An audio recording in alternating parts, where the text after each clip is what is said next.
one of producer of aggregate tenants. That is. Okay. We have agriculture. We have retail. But big internal. Pretty much everything, really. Sorry. Pretty much everything. Yeah. Dear colleagues, we would like to introduce you our third panel on the opportunities for Ukrainian business abroad and about the opportunities that are available for Ukrainian business.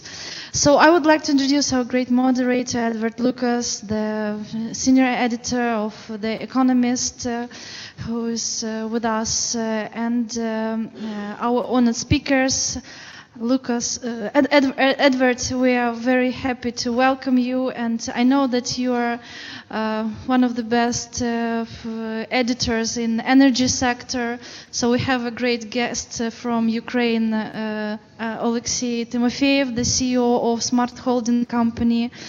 And I hope that I'm convinced that there will be a great discussion today. And Edward, your word. Thank you. Well, thanks very much indeed for the introduction, and thank you for inviting me. It's a good proverb in investment to be greedy when others are fearful and fearful when others are greedy. So this is just an ideal time to invest in Ukraine. You'll get very good prices and not too much competition. So I think it's people might say it's brave of the organisers to be having a conference like this at a time of such geopolitical crisis, but actually I think it's an extremely sensible move, not only from the customer's point of view, because I think this is opportunities are there, but also as a reminder that life does go on. There's an awful lot of Ukraine which is not under attack from little green men or even big green men. There's an awful lot of the Ukrainian economy which is functioning fine, and it's very important to keep that in view. As a journalist, I know that bad news and shocking pictures are what we focus on, but there's an awful lot that goes on in Ukraine which is peaceful, boring and profitable. And that's what we're going to talk about today. We've got an excellent panel here, ranging from the sort of the high-tech IT sector with Valeri on my right, but also Alexei on my left from Smart Holding, which is really, I think, in all the traditional sectors of the economy, metallurgy, and from metallurgy to retail. And also Irina, who is very modestly just describes herself as a city lawyer, but is actually much more than that, and a founding member of the British Ukraine City Club, which means she has her finger on every financial button that's going. So I'm going to ask each of the panelists just to make a short introductory statement, and then we'll get into some discussion here and take some questions from the floor. What I would say is that as we have about 5 times more seats than people, it might make sense if the people who are sitting at the back would come and sit at the front. And I say this not only because it will create a cosy family atmosphere, but also because we have a rather limited number of microphones. And although I'm speaking very firmly directly into one of the few microphones we've got, we will be passing the microphones around the panel. It may not always work perfectly, and if you sit at the front, you'll actually be able to hear everything. So please don't be shy. This is not like church where you don't want to sit in the front row because you, of course, I know in some Ukrainian churches you stand, but it's not like an English church where you don't want to sit in the front row. It's just the Ironmongers hall. So please do move up, make yourself at home. There's plenty of excellent seats in the very front of the panel from my left to my right, and ask Irina to kick off with your thoughts about where we are in terms of the investment opportunities in Ukraine and the subject of our panel. And please speak directly into the microphone. Thank you, Edward. If this microphone works, and I hope it does. Okay, thank you very much to A7 Conferences for inviting me here today. I would like to start my introduction with my recollection of my trip to Ukraine. I mean, I spent last 3 working days in Ukraine on 2 separate trips. And on one of them, at least, I was with an investor in Ukraine, and whom I cannot name, but nevertheless. And, you know, I was amazed that life in Kiev, despite of the current difficult situation, goes as usual. So if you were put in Kiev, and if you didn't know that there are events in the east of the country, you couldn't feel it anywhere. There are lots of Ukrainian flags, there are lots of really patriotic, symbolic things, but there is no feeling there is war. There is no feeling of being scared. There is not feeling something is wrong. There are still people on little Kostolna cafes having coffees and on the beautiful summer evenings. And it's actually quite idyllic feeling if you don't know what's happening. At the same time, and I have to say, it has to be said that it's brilliant that Kiev administration has actually made repairs to Khreshchatyk. So now in the center again, life is as usual. So life goes on, and that's very important. Why it is important? Because not only for perception of investors who, if they come, they can see there is nothing to be scared of. And I understand that just impression of peaceful Kiev night is not substitute of stability of your investment. Having said that, it's very different from perception which you can pick up from newspapers, from English papers, from English websites, and from the way it is reported. It's not like that. And also another thing is Ukraine is a big country. It's the size of France for those who do not know. And whilst in the east there is indeed a bloodshed, and it's extremely unfortunate and tragic, in most other parts of the country, life continues as usual, even though people are alert, people are aware of what's happening, and people are actively supporting the fight for independence. What now happens in Ukraine reminds, for those who know, the movie Independence Day, the American movie Independence Day, when there was an attack of aliens and there was a fight to save America from destruction. Of course, we are yet to see our 4th of July in that context, but most Ukrainian people believe it will happen. They do not think of any other option, despite all odds. So that's why investors who come to Ukraine now should have all confidence that the pro-European spirit, even in this time of difficulty, is there and it will not go anywhere unless the whole Ukraine gets conquered by evil Putin. But, well, nothing is impossible in this life. But right now, people are looking forward. People are not dwelling on, we have difficulty, so let's just be upset and just focus on our problems. Problems have to be solved as you go. Nobody suggests it's an easy environment. It's not. Nobody suggests that things are going to be fixed tomorrow. They won't. However, there are major needs in many sectors where investors who do take that risk and do take the leap into this area will find rewarding.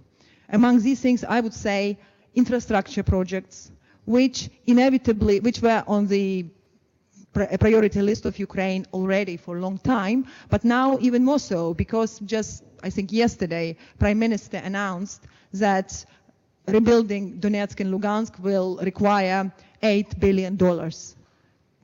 And obviously, without help of foreign investors, that will be difficult. And that's a great field for development. Also, energy-related projects is something else, because again, whilst they were on the priority list for a long time, now it becomes even more relevant than ever. And any energy-related solutions will be, and whether it be development of shale gas or whether it be renewables or anything else, they are now very much on the agenda. And the government is very much determined to make sure that any investor will receive, I would stop short of saying preferential treatment because legislation is not perfect in that regard, but definitely to make sure that it will not be like it used to be under previous regimes. So it will be transparent and it will be executed with maximum speed, merely because right now these investments are not just wishful, but actually important and indeed critical. So that's why investors can expect actually cooperation of the government to the maximum extent, as well as, well, obviously very positive publicity of the same, because not many investors go in the country, but those who do, obviously they are hailed as heroes who support Ukraine and who are willing to take, obviously, this leap in order to, well, take advantage of the situation, but also to support Ukraine in the hour of need. That's how it's perceived by people. And also, in terms of the support of the Ukraine, well, one doesn't need to take political stances here. It's who is good guy, bad guy. It's for investors, ultimately, it is about business. And right now, it's a genuine business opportunity. If you think about, today was mentioned about Czech Republic 20 years ago, which nobody believed in, and those who didn't enter that market then regret today. Ukraine is bigger than Czech Republic and has much bigger potential, whether it be in energy sector, whether it be in agriculture, whether it be in new technologies. And I'm not afraid to say that, because in Ukraine, there is a potential for next Silicon Valley, even though some of you may think it's far-fetched. But no, it is possible, and there are many companies which are already working very hard in that direction and which are recognized on the world scene. As a lawyer, I can say that I have one of those companies as my client, and who are developing their network in Europe and in the US. And they are cooperating with top world companies like Microsoft and Cisco, and their services are in demand. So there is a field there, and therefore Ukrainian workforce is universally respected on all levels. So that's why there is a great opportunity here, and I would say, I would echo Edward's statement, it is a bad time, it seems like a bad time to speak about it, but it is a great time for those who are prepared to take the risk. Thank you. Great, well, thanks. Thanks very much indeed. And just a word to the late arrivals who very modestly come and sit at the back. If you can't hear, there's a very easy solution, which is to come and sit at the front where there's some excellent seats. It's very depressing for me sitting looking at empty seats in the front row. You should, please do come forward. So I'm now going to turn to Alexei Timofeyev for your perspective, from a very broad perspective from Smart Holding, and do please speak into the microphone.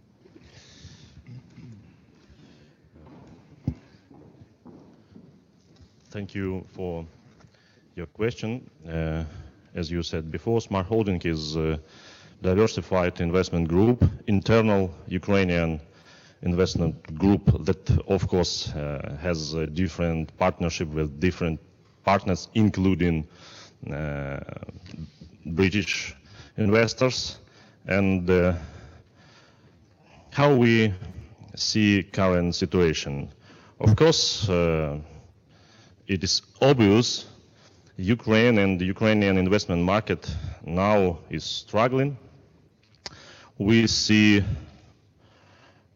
current situation as a shock, but investment climate or market of investment opportunities, I think, is the sum of different factors.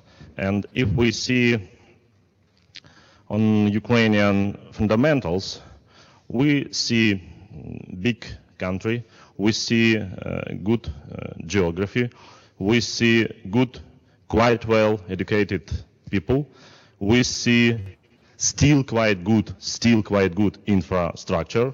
At least our infrastructure, especially in energy sector, are ready to work just today, and it doesn't need to be built from zero. We see many strong needs that are prerequisites for building interesting margin businesses. First of all, based on our long-term addiction on Russian gas, it is programs of substitution of natural gas by different renewable sources of energy. For example, we have quite interesting project. We produce biopellets that can be can be used as a quite fast measure of substitution of natural gas. I think in the period of 3, 4, maximum 5 years, our addiction can be reduced very, very substantially. But there is one big problem in Ukrainian investment climate that are on macro level. Unfortunately, until recent times, Ukraine was not an emerging country, especially in terms of competition for investment money globally. We was still a post-Soviet country with big addiction to post-Soviet center of decision-making in Moscow, with big addiction to post-Soviet style of political thinking, of political decision-making. I think now we are at that point that situation must be changed, and it is changing. But it, as I said before, it's quite shocking process. In terms of opportunities in area of energy production or in area of production of energy sources, we see excellent opportunities in upstream sector. Ukraine is, something like area of canned resources, because current technological approach, current acting style of management our subsurface resources is based on, again, Soviet technologies, Soviet approach. It's nothing bad, but very old and very ineffective. So Ukrainian resources of natural gas and oil looks like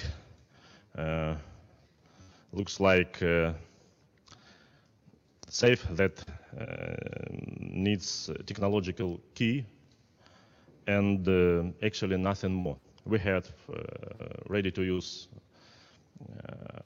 infrastructure. We have pipelines that are working.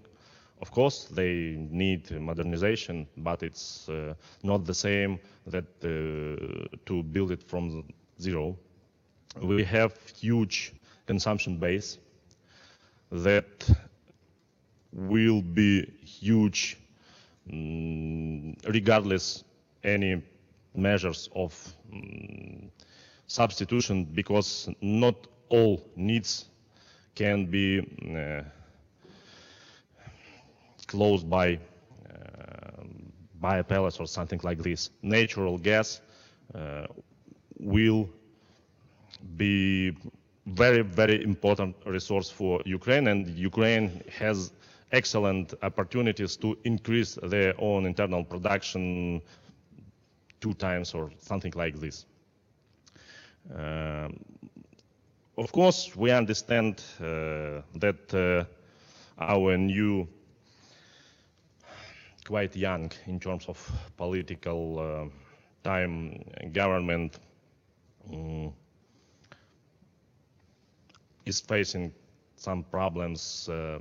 Probably our government can make now contradictory decisions, but it's quite normal based on our situation, based on our problems, based on war, and based on all this pressure that is taking place. So for businessmen, for investors, I agree, that is quite good opportunities to enter market, to enter different projects from zero, from very comfortable level that capitalization of companies are quite low, but fundamentals, prerequisites are quite strong and promising. That's my picture. Well, thanks very much indeed for that. And I think you've both touched on a very important point, which is that the kind of reform blockage which we've seen in previous years is really broken. We had a tremendous disappointment after the Orange Revolution due to political squabbling and incompetence, and then even more disappointment under Yanukovych because of the endemic corruption and really hostility to reform. But I think in terms of, I mean, I've been following Ukraine since before it was independent, and I think there's an appetite now among the public for things to change and the capacity among policymakers to make it happen. As Irina said, it's not going to happen overnight, but the fundamental circumstances, leaving aside Russian interference, for all the many boring but important changes that need to be made, I think are indeed very favourable. But I'm now going to turn to the IT sector and to Valerie Kutsi. How do you see it from your point of view? Thank you for the opportunity to speak. I am representing IT expert company Miratech, and we also have some heavy presence also with Ukrainian customers. And formally, I'm Ukrainian and I'm representing Ukrainian company, but over the last 9 months I spent maybe only 6 weeks in Ukraine, so that I see also some view from outside, and I hope that it will be not really Ukrainian view, but kind of balanced view from our customers, from our partners, from our friends. And our revenues are split more or less equally between Europe, US, and Ukraine, so that we are not very heavily, personally as a company, as a business, we are not very heavily exposed to the existing problems and risks. And overall, I see that our industry and our competitors still report the growth in spite of all challenges and issues and concerns we hear from many sides. So we live in a kind of different ecosystem without some traditional risks in our value chain, which is very favorable for us. We don't need some, railways or harbors working all the time to export our goods, so that we don't need to make a big capex investment to start production of the services. This is a difference. However, if you look at overall Ukrainian situation, I believe that today Ukraine is much stronger than it was 1 year ago. If you see some formal numbers on a surface, all numbers are negative. GDP and almost every sector is going down. But this on a surface, if you look in more detail, maybe 1 year ago, Ukraine was much weaker than today. Today, the biggest change that has been done over last years, over last like 9 months, maybe 10 months, is the biggest change is a change in the heads and the minds of the people, their mentality, and this is the most important asset we have today. And risk view is also very relative. Maybe somebody says that 1 year ago it was a risk-safe environment, but you can 1 year ago you can just come to your office and discover that your business is not yours anymore. It actually maybe 1 month already ago it became owned by somebody else. So this is very relative. Risks are very relative, and numbers are not good today. But this is not a result of last month's activities. It's not even result of the conflict we have with our neighbor. This is a result of a corrupt regime we had over the last many years. So now it's not imitation of reforms. Now they are reforms, and I think that in the long term we will see the results of these activities. And even more, I can say that another asset we get now, which is also very important, and it's very expensive to buy. Thanks to maybe President of Russia, Ukraine got very positive brand awareness. We are no longer associated with some corruption, Chernobyl. We still have some links to this history, but everybody knows now Ukraine is the most democratic country in the region. Everybody knows that Ukrainians are really people with European values. So this costs a lot. And again, thanks to the man I just mentioned it, from the Moscow, Ukraine was in the top lines of all major media over half a year. Every day we were on the top lines. So this is such a huge brand investment. It's a billions and billions to invest in a brand. So there's every coin has two sides, and investors who come today, I don't really think they practically they have much different, much bigger or like materially different risk if they come just 1 or 2 years ago. They have just a different type of risk.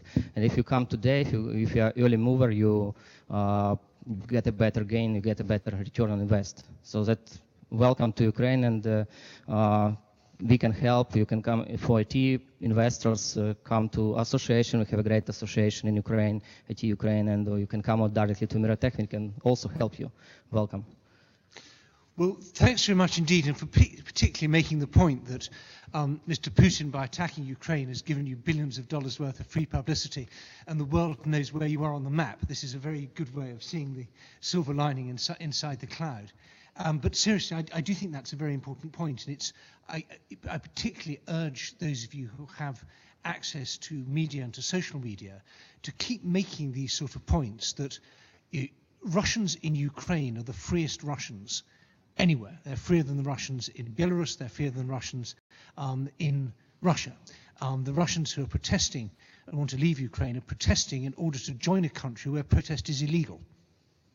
It's quite an interesting paradox, and so there's a lot of points that can be made, and anyone who is on Twitter or on Facebook has the chance to just keep on trying to get these messages across. So I think we've had an excellent opening series of remarks, and I'd like to turn the discussion over now to the floor, and you can either respond to the points that the speakers have made, ask them questions, or if there's been things that were said earlier in the day that you wanted to raise, feel free to do that. Too. I have a couple of questions myself, but I'll save them in reserve until we've taken a couple from the floor. So please don't be shy. Stick your hands up and wait for the roving microphone to come to you, so that the people who are watching in Ukraine and elsewhere will be able to hear your words as well as see your face. And if you could also just briefly introduce yourself, that would also be very helpful. So, Maria, do we have a roving microphone? You've got, okay, the gentleman with the blue shirt, I'm sorry I don't know your name, but you're not going to ask a question. You're going to bring the microphone to people who do want to ask. So please just stick your hands up if you'd like to say anything. Yes, the lady in the front, Natalia. But please say a bit more about who you are and where you're from. Yeah. Hi. If you could stand up and I think look at the camera over there. If you want to be on television, it's that way. Well, I mean, if you want, I can. Yes, please. But yeah. for me. Yeah. No. So I want to make a comment about Ukraine as investment place to be these days. And I echo a lot all speakers on their own merits. And I think Ukraine really got fantastic branding at the moment. I think Mr. President of the known country did indeed for us a big favor.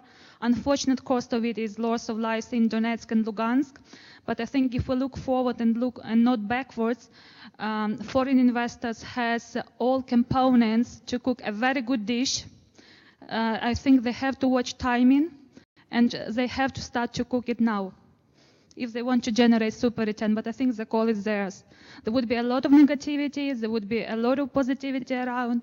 It's their job, it's their brains to figure out where to invest, with whom to partner, but I wouldn't blame current situation for not going into Ukraine.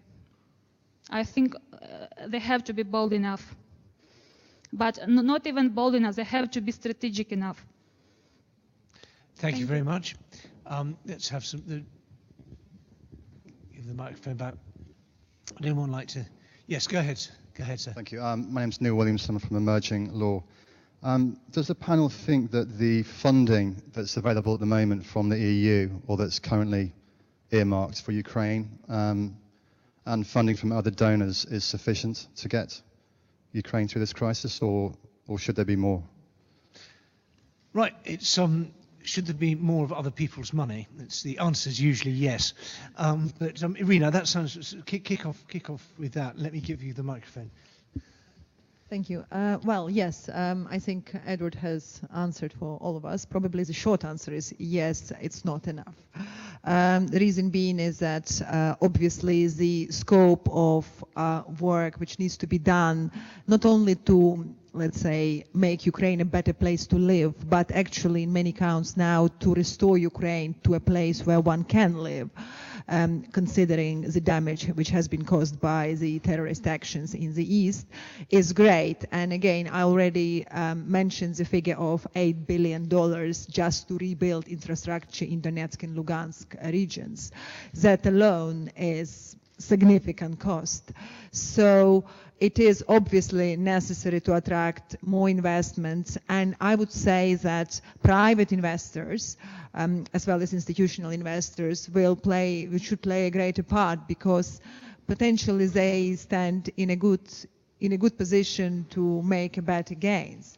And important thing to remember that today, unlike 20 years ago, and I remember those days because it was when nobody knew what Ukraine was and where it was, but to be very fair, Ukraine just became independent, and many Ukrainians didn't understand the concept of investment. So at the time it was somebody from faraway land who came with a bag of money to leave it in Ukraine for the happy glory of the country, full stop.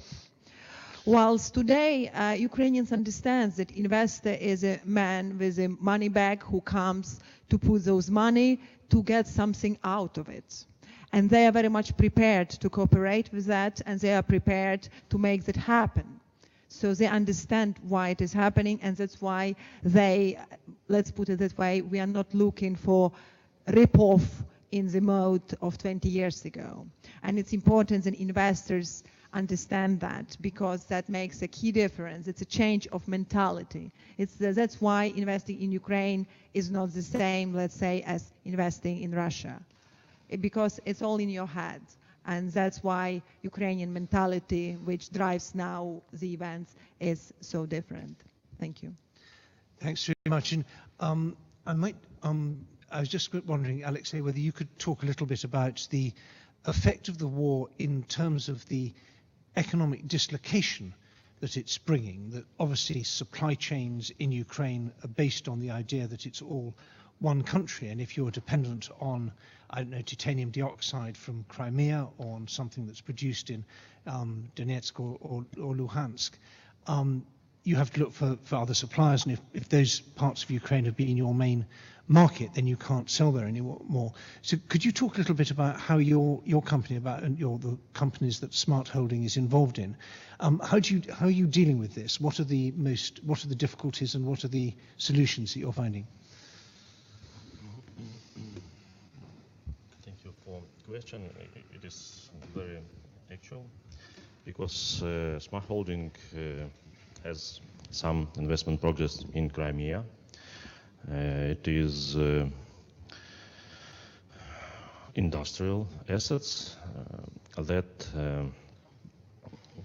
produce and still producing something for Ukrainian market, first of all. As of today, we are working based on temporary situation when Ukrainian companies in Crimea can work, can produce, and can supply their production to remaining Ukrainian companies in terms of registration, legislation, in terms of different administrative documentation. Current situation will remain the same until 1st of January next year. So, as of today, we are looking for legal, correct legal way to remain owners and investors of Crimean assets and remain Ukrainian companies.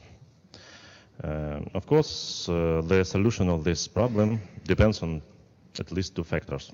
First of all, it's position of Ukrainian government, and the second is position of Russia that can easily block our work. And if we look at some news, we can see that already several quite important companies that was Ukrainian was raided by some people in Crimea, and actually they have no protection at all because Ukrainian investors in Crimea, Ukrainian owners, Ukrainian companies in Crimea are something like enemies.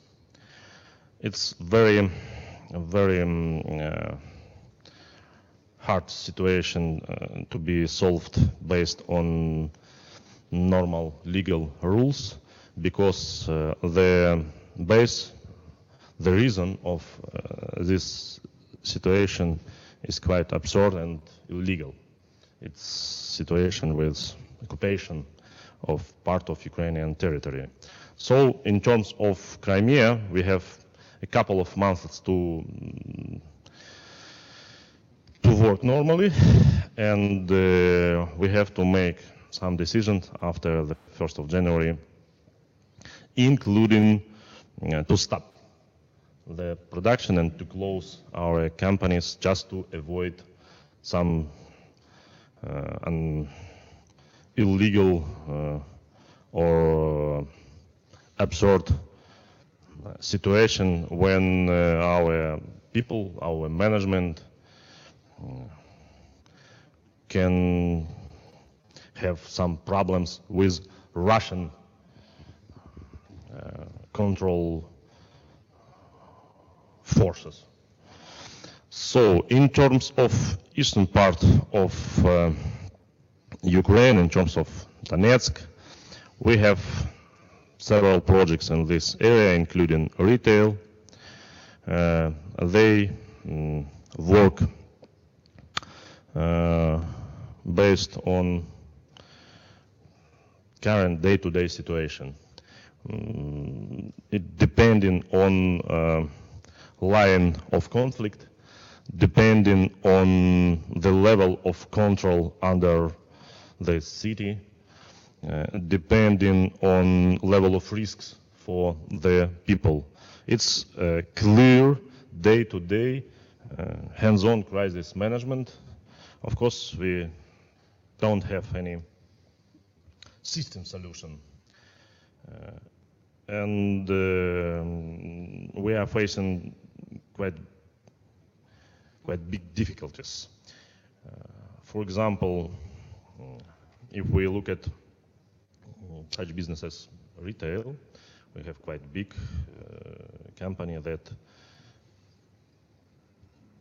based on Donetsk, that was started from Donetsk. They are working basically under big pressure from the start of our Russian-oriented or Russian-supported forces, and their current situation clearly depends on everyday decisions that are taking place on the micro level. Literally, this place is free from some war actions. They can work. They say people just to go to work and to make something. Tomorrow situation can be changed. so our company just must stop. The second part of this problem is that our companies currently is in isolated situation in terms of contacts with not only suppliers, service companies, providers of equipment, providers of some services like engineering and so on, including our Western companies. Of course, when we see such situation, such risks, no one want to work for companies, no one work for assets that are situated in this region. It's basically force majeure, clear, extraordinary situation that unfortunately is breaking off almost all normal business connections and business plans. So I think that recovery is inevitable, but it's not the question of a couple of days or weeks. Even if the fire stops today, I think we need quite substantial time to renew the normal way of our businesses. That means the normal way of living for thousands of people, for hundred thousands of people in region, just to have the right to say that everything is okay.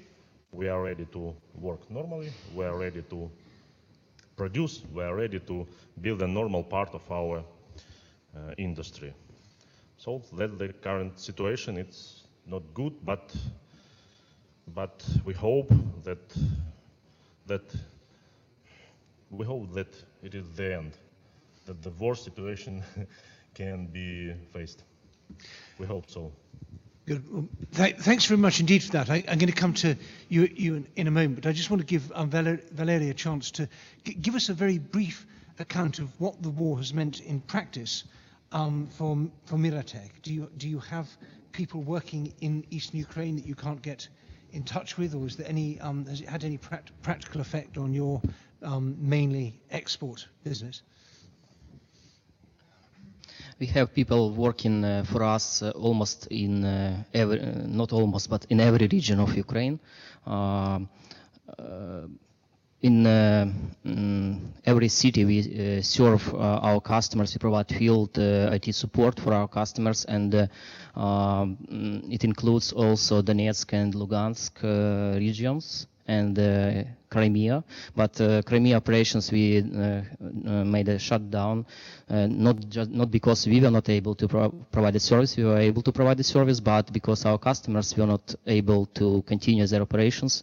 These are mainly banking and telco institutions. So that, of course, what we see is that our volumes in Ukraine, in these regions at least, naturally reduce. Still, we didn't lose any single client, and we see some growth in Ukraine even these days. Our business grows both in Ukraine for domestic customers and for international customers.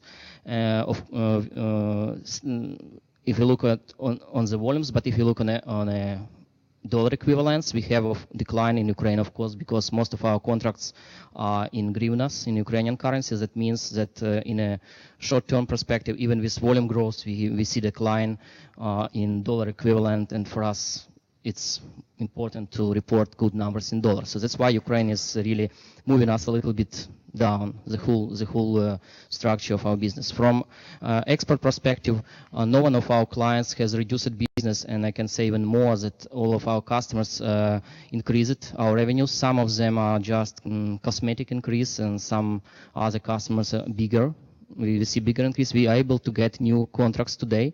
It's a surprise also for us that we are able to do it, because if somebody says 1 year ago with such a level of conflict, what will be your forecast? We would never make a forecast that we will be able to grow, even to retain the revenues.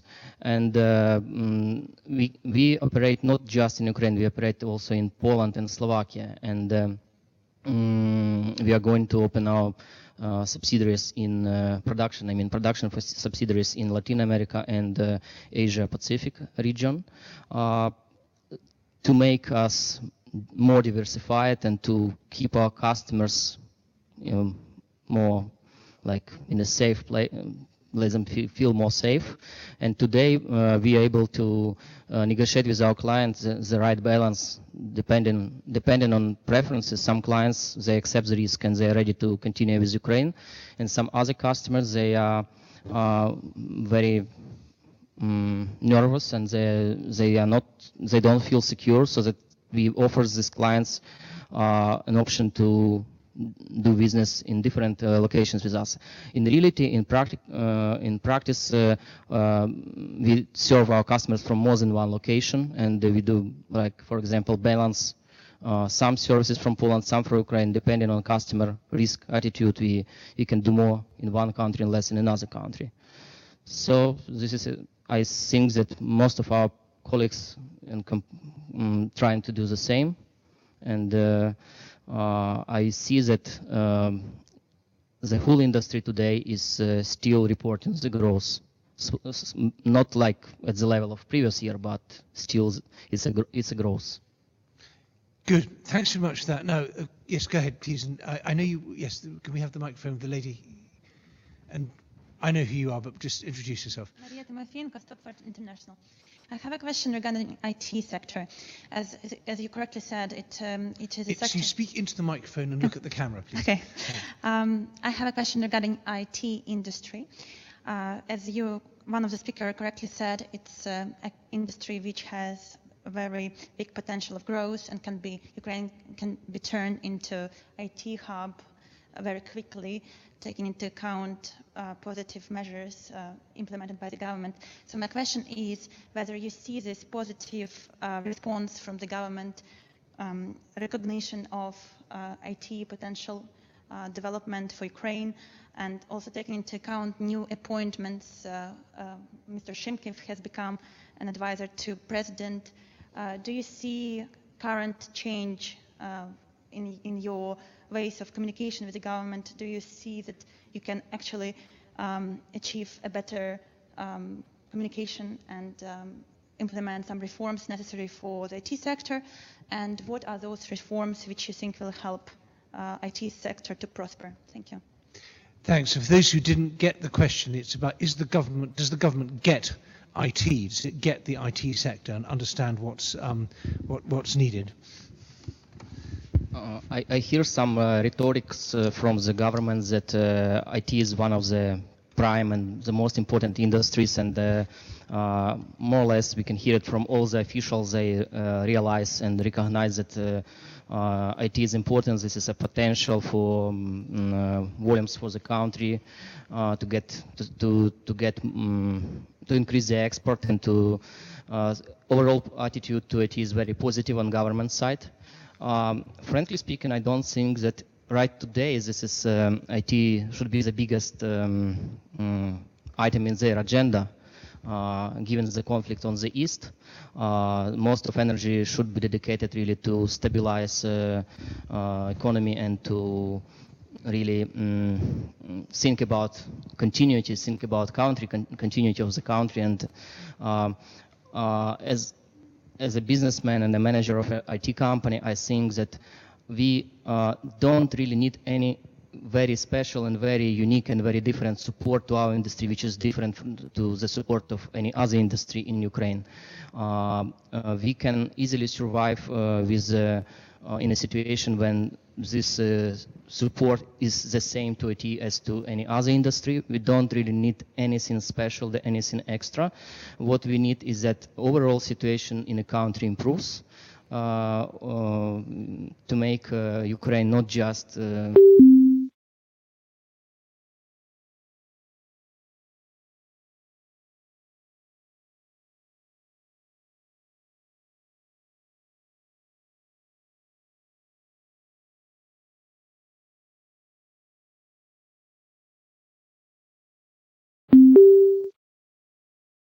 they should feel more safe and more secure.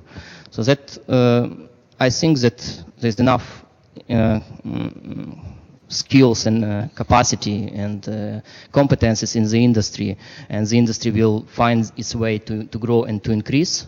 The best support don't disturb us and make overall situation in the country more secure and focus really on the major number one issues related to the conflict with Russia. That's it. And of course we are optimistic. We believe that the existing problems will stimulate and will increase capability of Ukraine as a high-tech location, and this is a good example where you can see what has happened in Israel as a result of 50 years war. So this is the biggest country on the planet with in the biggest investment per capita in venture capital, and the huge export of IT coming from Israel, and we see major global corporation having their production facilities there in parallel with never-ending conflict with their neighbors. So this is, I hope, answer to the question. Thanks very much indeed for that. I've seen lots of hands going up, so I'm going to ask, I think I have a question which I will just give to the panel to think about in a few minutes' time, which is about the interaction of the problems in the financial system, both with currency and access to financial markets and to credit, and what impact that's having on the businesses. But that's for later. Let's have the lady in the blue jacket there who's got her hand up. Go ahead. Marianna Kozintseva, Stoneford Consulting. I actually have a question to Alexei Timofeyev as one of the representatives of real sector on this panel. Since Smart Holding has assets not only in retail, but also in the metallurgical industry, I would really like to hear your outlook for metallurgical sector in Ukraine for this year and the next one, including very specifically, since metallurgical sector exports a lot to Russia, how do you see that relationship going forward, and what is your outlook for the export market? Could exports to Russia be replaced with exports to somewhere else, and how long would it take you to renegotiate those contracts, if it's possible at all? Thank you. Good. Thank you for your question. Based on position of Russian government to block import of Ukrainian production as of today for the very big quantity of industries, of course this question is critical. For most of businesses, it's questions of life actually, especially in food processing area, especially in shipbuilding and so on. Metallurgical industry, taken into account its big scale, of course has a bigger resource of survival. But for us, this question is critical also because our metallurgical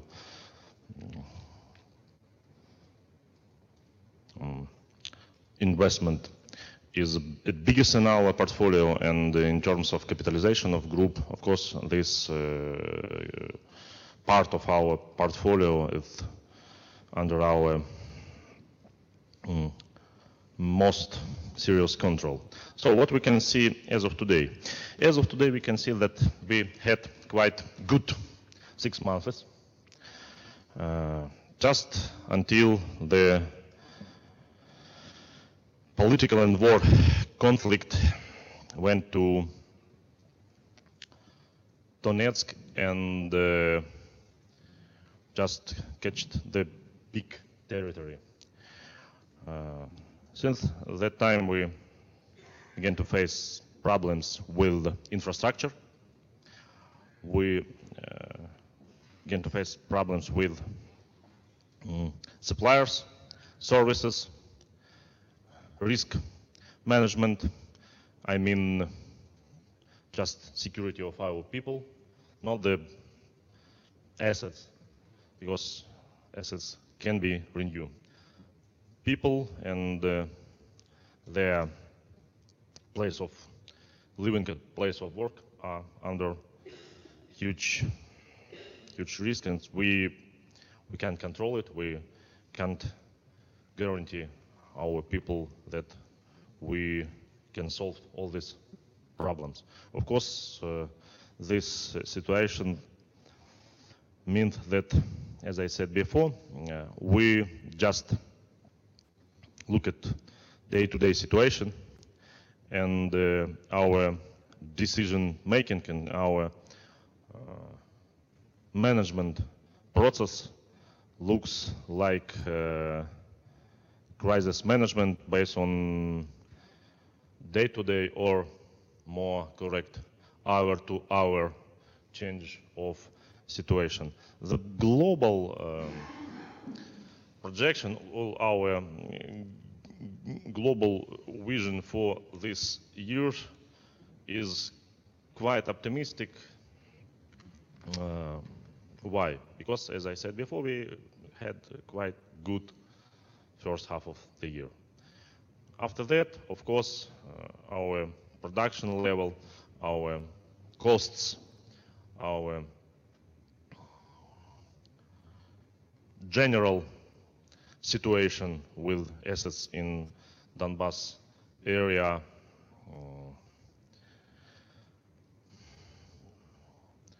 will remain in critical situation, and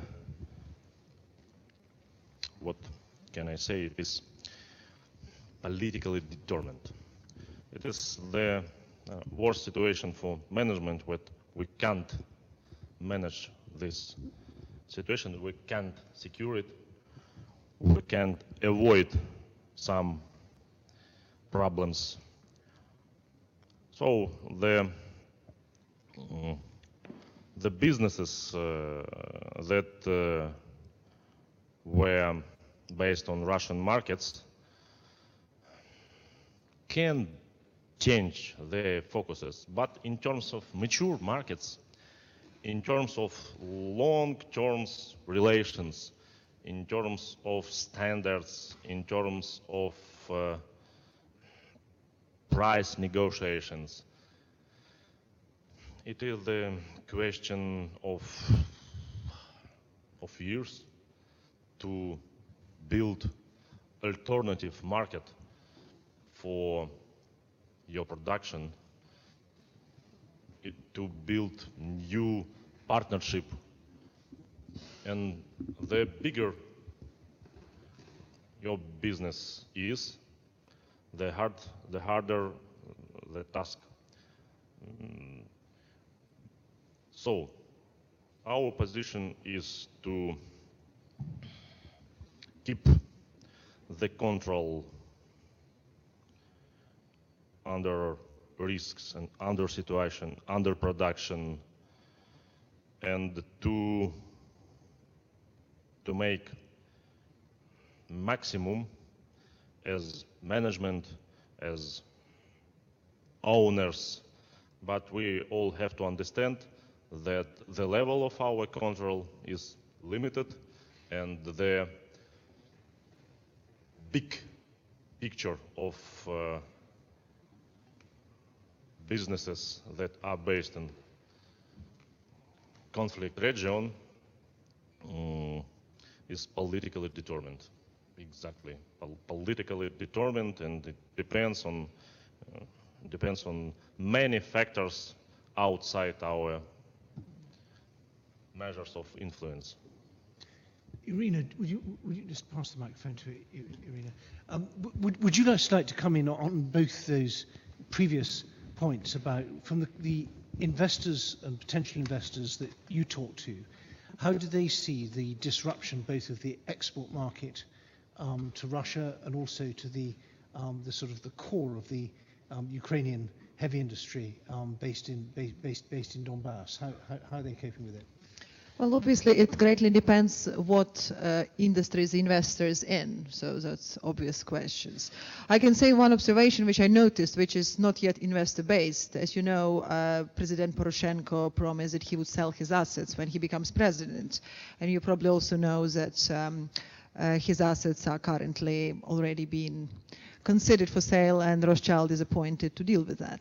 But the interesting thing is that now you can see Roshen cakes even in the most remote villages of Ukraine in the shops, whilst before, in Western Ukraine, you would have to go to major 1 or 2 supermarkets in places like Lviv or Ternopil in order to see them. So I suppose the fact that something cannot be delivered to Russian markets starts to have to be delivered elsewhere. So, and that's already happening on the example of the presidential confectionery. But returning to your question is that obviously we are talking about foreign investors who are, well, it's safe to assume are not from Russia. And also those investors usually would not look, especially in the current situation, on Russia as a potential market. So obviously, I think that also that factor is one of the serious issues which potential investors would have to consider before investing. So what would be the market for the goods or services or whatever it is to be produced? Because for obvious reasons, that now is a very sensitive issue, and that's the issue which has come on agenda only now, whilst previously, obviously, Russia would be one of the most natural markets, whether it be for agricultural products, whether it be for metal and other things. But now it's or for ore, but now it's not the same. So obviously, one of the considerations which would have to be carefully examined for any potential investor is where will it go and go from there. So obviously, for that reason, it's probably safe to assume that the investment in metallurgical industry or industries which would have more bias on reliance on the markets, on the Russian market, would be probably more risky and thus less attractive to the investors, whilst the industries which are more Ukraine-focused, let's say infrastructure, which is obvious one, or let's say even agriculture, although here one has to look specifically on very particular narrow sort of industries within the agriculture. So what can be, for example, suitable for the EU markets potentially, or for other markets further in Asia, for example, on what cannot. And obviously, when we are talking about fresh produce, that obviously raises a whole different issue, which we understand is may put Ukraine in not very competitive position as far as price is concerned.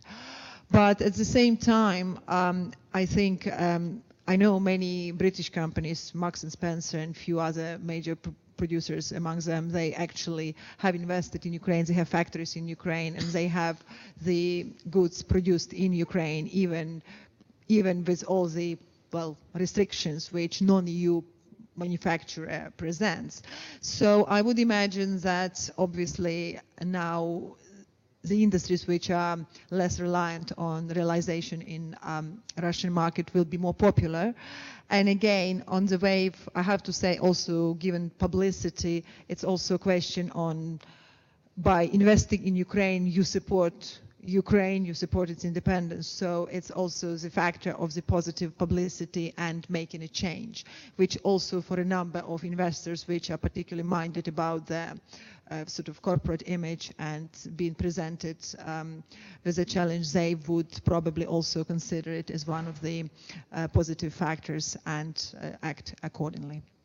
Great. We see lots of hands going up. The lady, you had a question, I think. Didn't you have a question? Yes, go ahead. If you introduce yourself and please speak into the microphone and look at the camera.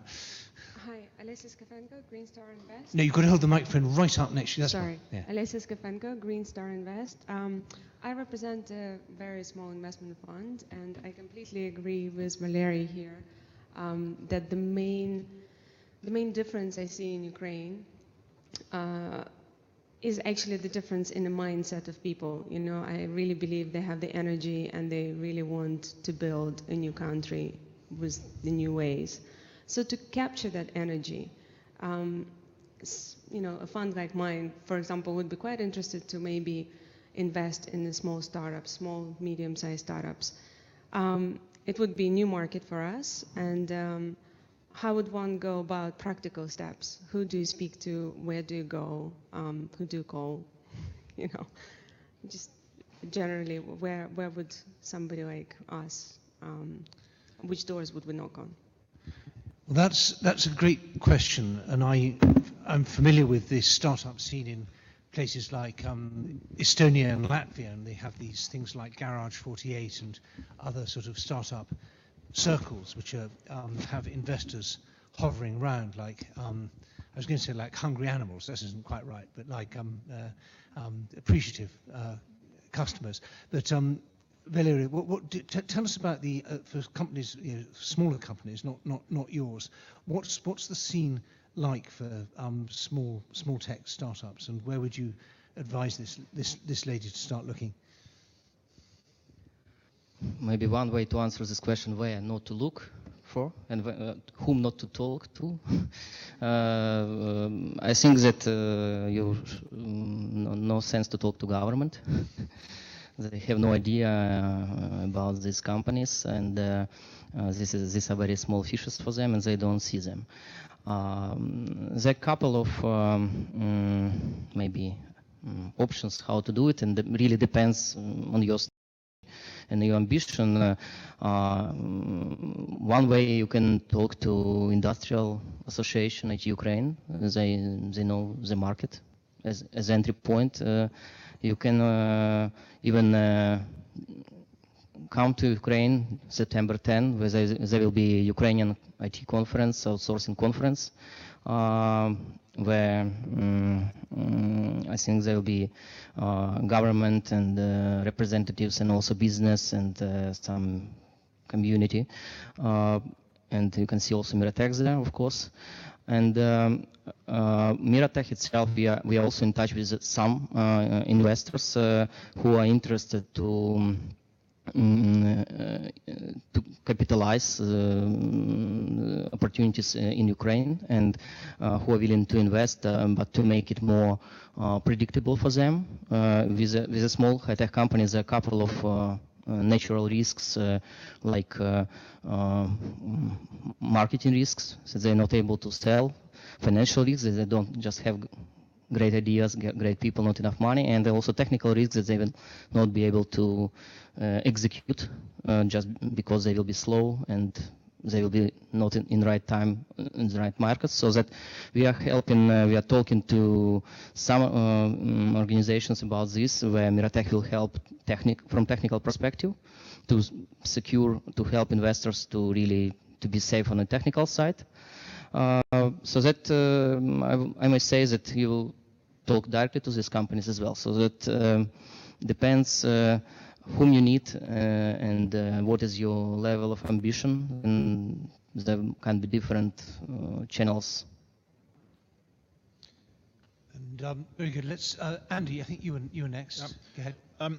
Thank you. Just picking up on that last question, my name is Andy Hunter from the Ukraine Institute. In terms of this new mindset and this new energy in Ukraine, my question is about the old guard, the oligarchs. What is the role of the oligarchs in a new Ukraine? I mean, do the oligarchs have a role in a new Ukraine to play? I mean, the likes of Mr. Kolomoisky, Akhmetov, Firtash, Pinchuk, even Mr. Novinsky. I mean, what is the role you see for them? And they had it very well under the old system. And what is the role they can play in this new Ukraine? And the questions to all the panel. Thank you. That's a great question, Andy. I'm aware we're running, I think, a bit out of time, so I think I'll take all the questions that are outstanding together, and then we'll have one round from the panel and answer them all. So I think the gentleman, you had a question, I think.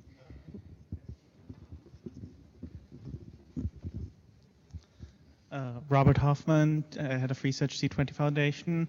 I try to put a bow on the various issues that have been brought up in today's panel. And for me, we see there is eagerness, there's intention, there's interest, opportunity, positive outlook, the question of adequate funding and the response of it not being enough, never. But I do want to address the question of political and bureaucratic disconnect when it comes to the questions of implementation.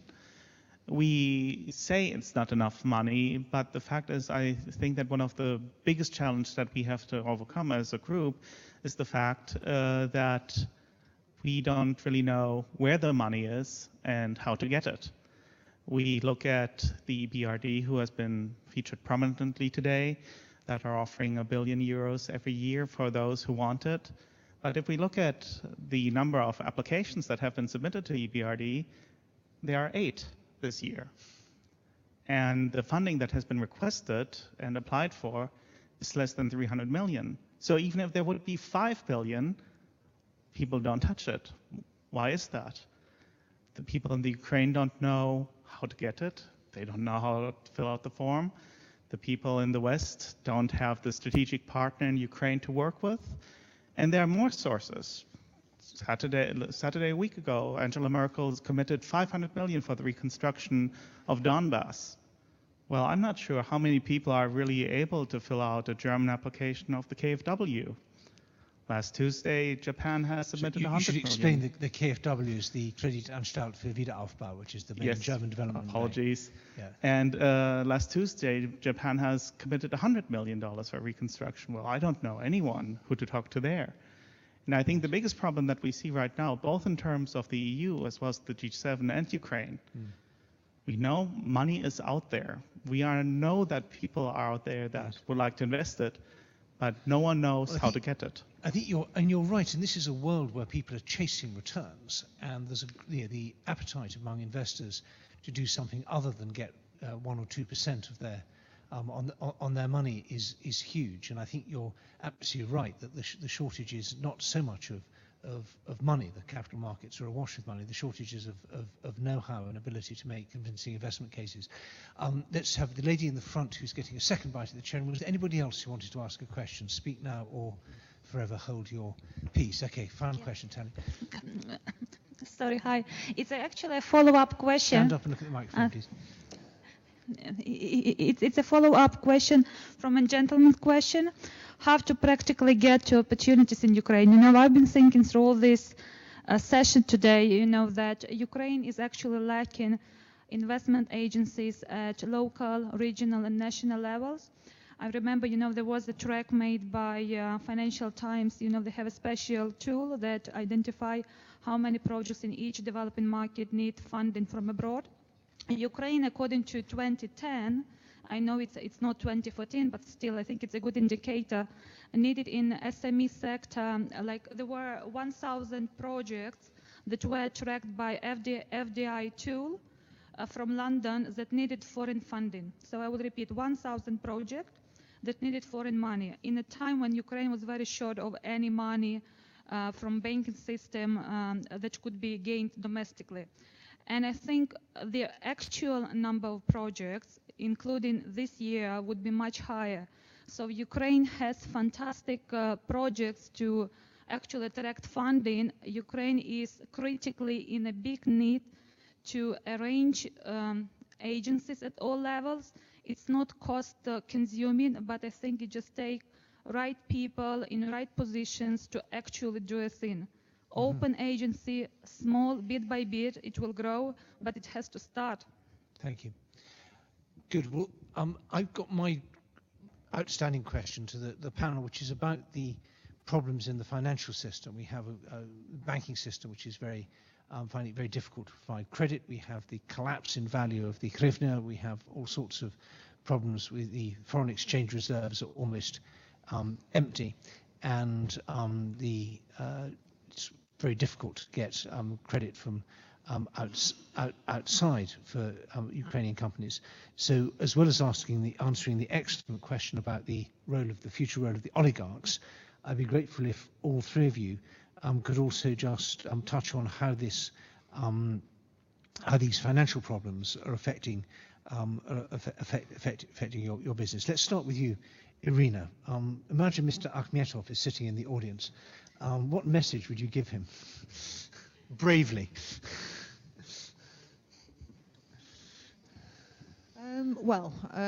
I have to say that I'm not sure what brief message I would give him, but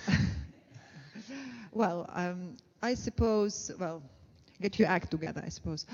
But with the role of oligarchs, I think it's very tempting to say that they obtain their money by possibly not very scrupulous means, and then this money should be restored, and so on. So after the asset should be sold. We have to be realistic, and I have to say, being a lawyer in sort of real life, I'm very pragmatic. We have what we have. We have to look on the practical solutions, how practical these problems can be solved. And in the situation with oligarchs, I think right now, if you know, most of them are keeping really a low profile.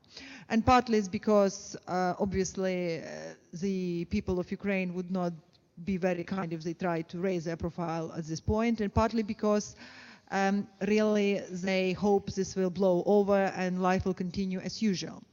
Well, the thing is that life will not continue for them as usual, because things have changed, and if this government and this president want to stay in their position until the end of their term at least, they would have to address this issue. Again, possibly not right away, because again, priority of keeping stability and addressing the issue of the external conflict with Russia is priority, and making sure that this is, because this is an imminent danger which needs to be dealt with. However, looking forward, obviously there will have to be a way of reviewing, and I don't suggest that, and I don't see realistically that oligarchs will lose all their assets or they will give everything back. But there will be some means of taxation, possibly some assets which there is sufficient evidence to demonstrate that it was obtained in violation of the existing laws, would have to be either repurchased at a higher price or at the market value, or some other measures have to be introduced. So there may be some review of their situations. The fact that the concept of oligarch may become obsolete in that meaning we have now, because we know that under previous regime oligarchs did rule the country. I personally doubt, and I believe it is still feasible, but I doubt this will be in the future in that mode as it was before. And so addressing the question of disconnect between politics, between the practical implementation and political, apparent will of Ukrainians to be invested in. I have to say I share that view, and from purely also practical perspective. I was one of the attendees of the conference, donors conference, which was instigated by BRD amongst other organizations in July in Kiev, and I could see that donors were basically prepared, how much money donors were prepared to give to Ukraine. And I also saw that, I was actually dismayed to see that those few politicians who actually bothered to come and listen to donors were not, their focus was not quite with, I'll see implementation. It was more like, oh, I just got into my position and everyone is bothering me. Nobody is letting me work so efficiently as I would like to. I know how it should be, but nobody actually giving me the right help, and I cannot do this and that, and I need change of constitution. I need so many things before I start to do my job correctly. I'm afraid that's not a solution, and I personally told that, and even in public on that conference, I told that to Pablo Sheremeta, whom I like, and I think he's a great guy, but I think that approach is not possibly quite right. And I have to say my personal impression of Mr. Shimky was possibly not as positive as I hoped it would be, at least from that presentation, because right now practical action is most important. And they need, with their knowledge, they need to be able to transfer their theoretical knowledge, how things work in business, into knowledge of compensating for the lack of knowledge of public administration. It's no good to rest on your own laurels if there are issues which need to be resolved on the ground. And sometimes it's possible just to take a step back and ask for help and make things maybe short-circuit. But yes, there are lots of bureaucracy, but there is a will, even of that government, to do something. I suppose one of the solutions is for people who know how to change things to lift their hand up and say, I can help you. In my case, I gave my card to Sheremeta then and said, I'm in Kiev for another 3 days. Give me a call, I will come anytime you need, and I can discuss with you practical views. I do have education and knowledge. If you need help, which you complain you don't have, I will. He didn't call. But, well, never mind. It's important that, but I still believe that there are enough people who want to make a change. And it's a question of not to sit and wait it will happen. It's try to do it yourself if you think you can offer something, however little. And that's very important. And very briefly on your final question of the financial issues. Well, I think obviously many people in this room know that things like financing and access to financial markets for Ukraine were, well, not straightforward, partly because we understand many companies which operate in Ukraine these days, they obviously, especially under Yanukovych regime, were often forced to, well, possibly walk on a thin edge of UK Bribery Act, if I can put it in such a way.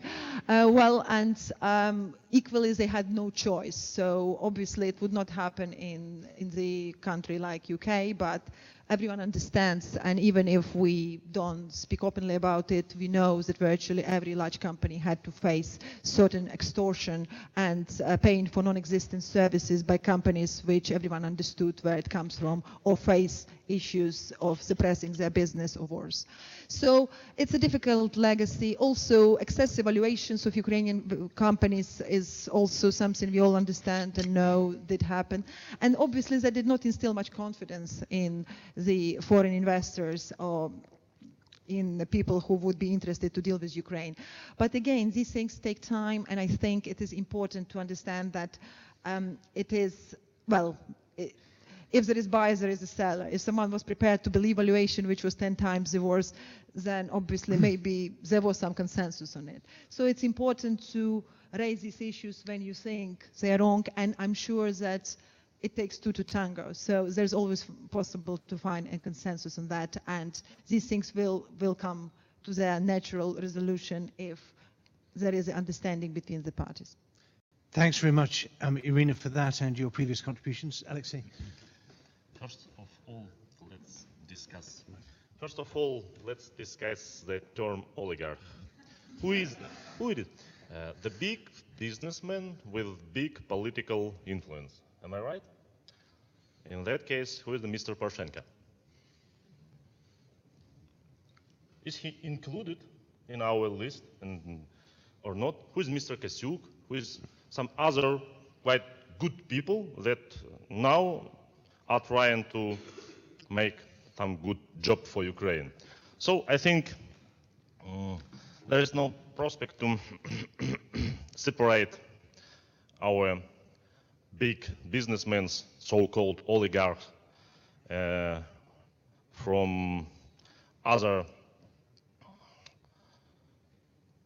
investment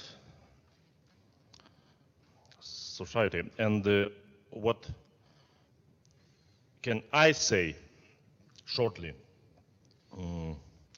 Just change the rules of game, and everything and everyone will be changed. And don't destroy, change.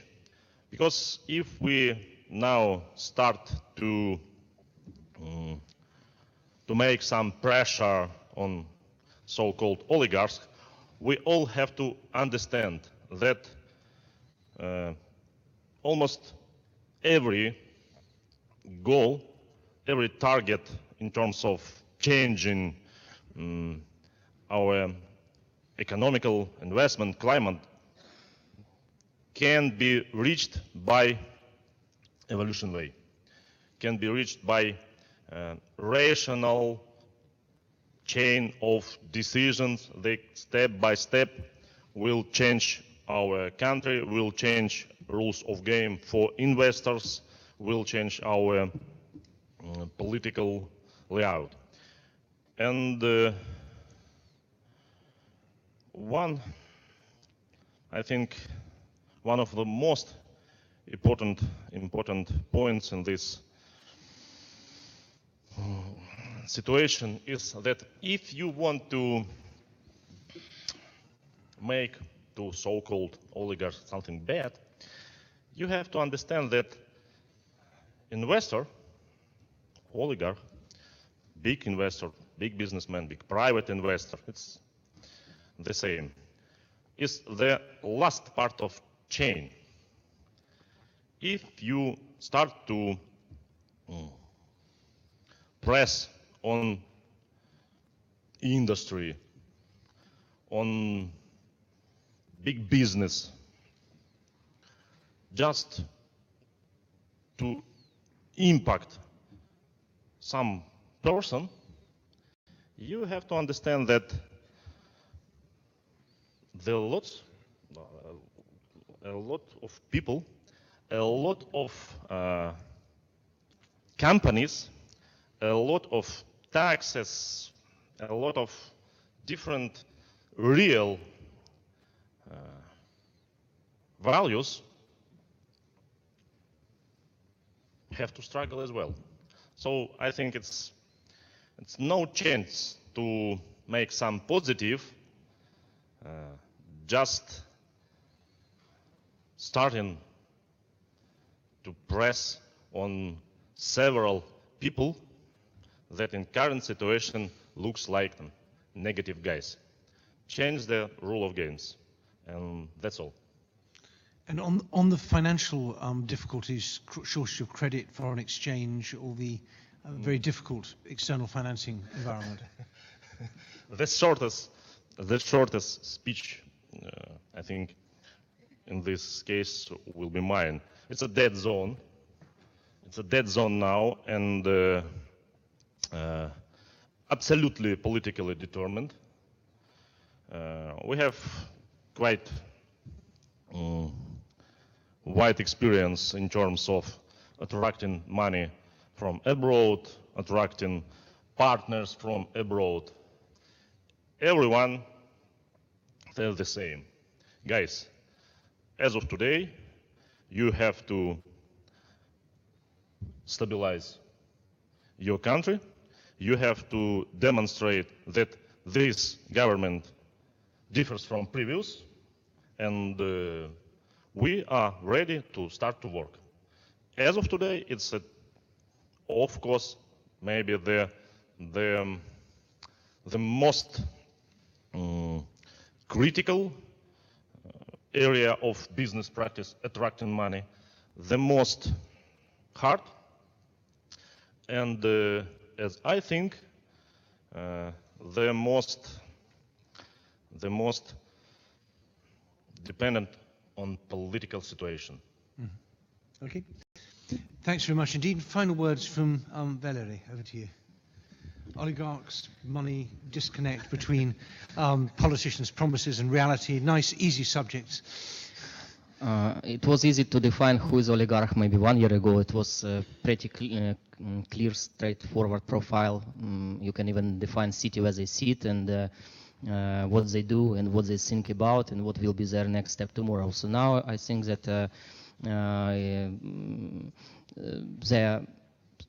the same group of people, they are in such a different situations. Some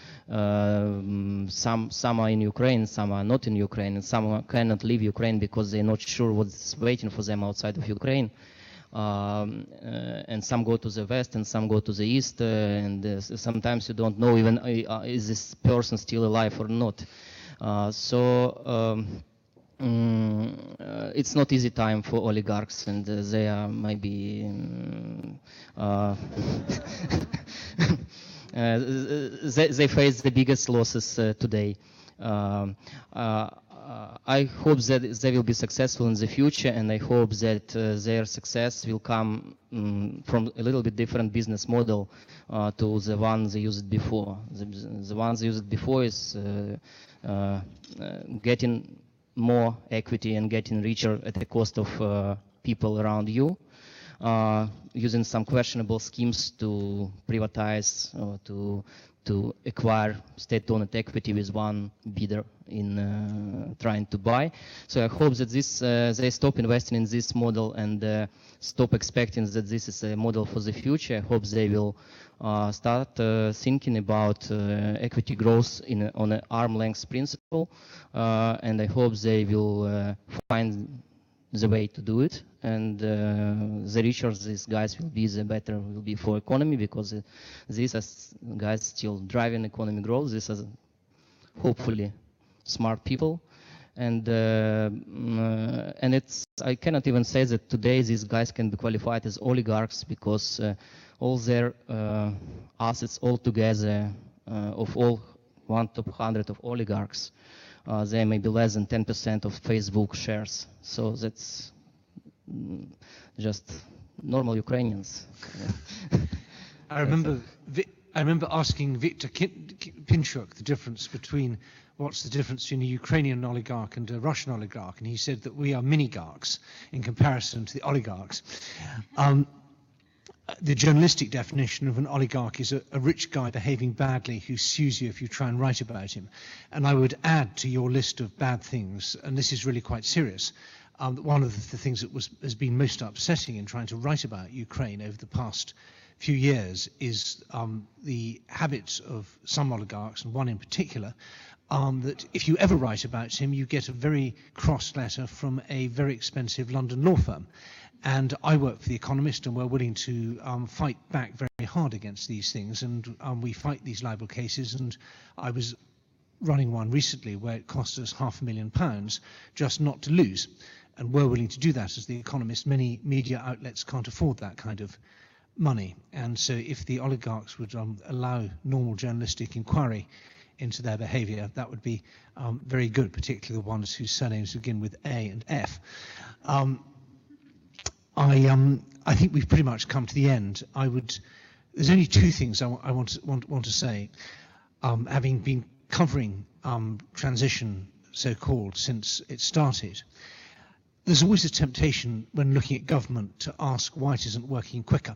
In our own lives, in our own businesses, we make decisions quite quickly and we follow them through quite quickly, and it's much easier to restructure a business or reorganize a household than it is to reform a government. And there are really very, very few examples of successful, quick public sector reform anywhere in the post-communist world. I can think of the Estonia often as an example. I know Estonia pretty well. It took them actually a long time, and it's not complete yet.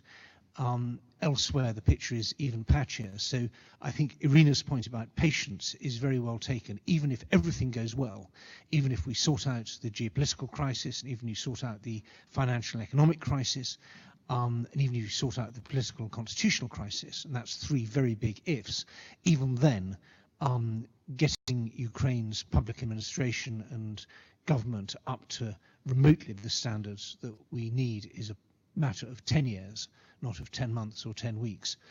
And the other thing which I feel very strongly about, and hasn't been mentioned at all, is the role of the City of London in having facilitated the Yanukovych regime's looting machine. And there's an excellent report from the Legatum Institute called Looting Ukraine, which is about not so much the way the Yanukovych regime behaved, which we kind of know, but also the role of Western banks and law firms and accountants and others in facilitating that. And I've been saying to all the Western governments that I have dealings with, if you want to help Ukraine, why not start off by helping the Ukrainian government recover the missing billions that were stolen under Yanukovych? And there's been, to my mind, a deathly silence on this. And I think it's something that would be both psychologically good in Ukraine and indeed in the West. If we can't send Ukraine weapons, at least we could send the stolen money back to Ukraine so that Ukraine could buy some weapons to win this war. So on that note, I think we're out of time. I'm going to hand over to Maria for, I think, some closing remarks. Is that right? But before that, please join me in thanking the panel very much indeed for their contributions.